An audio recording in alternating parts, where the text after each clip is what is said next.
सिंध लोक अदब तंज़ीम तरफ़ां क़ौमी अदब जे अलॻि इदारे जी क़याम जो मुतालबो कयो आहे।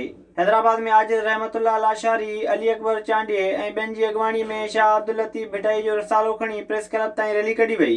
अॻवाननि चयो त लोक अदब ॿोलीअ जो बुनियादु ऐं सिंधी सक़ाफ़त जी सुञाणप आहे, पर सिंध सरकार जे सक़ाफ़त खाते ऐं अदबी इदारनि उनखे निंदणको करे छॾियो आहे। अॻवाननि मुतालबो कयो त सिंधी लोक अदब जी वारसी करे अलॻि इदारो क़ाइमु कयो वञे। पखे में बेवा औरत तरफ़ां व्याजनि जे ज़ुल्म ख़िलाफ़ पाक किताब खणी एहतिजाज कयो वियो। ॻोठ जाफ़रानी वासिण बेवा औरत ग़ुलाम ज़हरा चयो त व्याजनि संदसि पुट सदाम खे मुख़्तलिफ़ हरबनि सां फासाए तंग कनि पिया।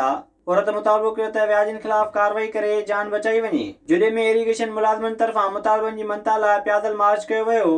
गुलाम रसूल राजपूत, नेक मोहम्मद ख़ासकेली ऐं ॿियनि चयो त इरीगेशन मुलाज़मनि खे सन कोटा, सिहत कार्ड समेत ॿियनि सहूलियतुनि खां महरूम रखियो वियो आहे। अॻवाननि मुतालबो कयो त इरीगेशन ज़मीननि तां कब्ज़ा ख़तमु कराए सन कोटा, सिहत कार्ड ॾियण समेत ॿिया मुतालबा पूरा कया वञनि।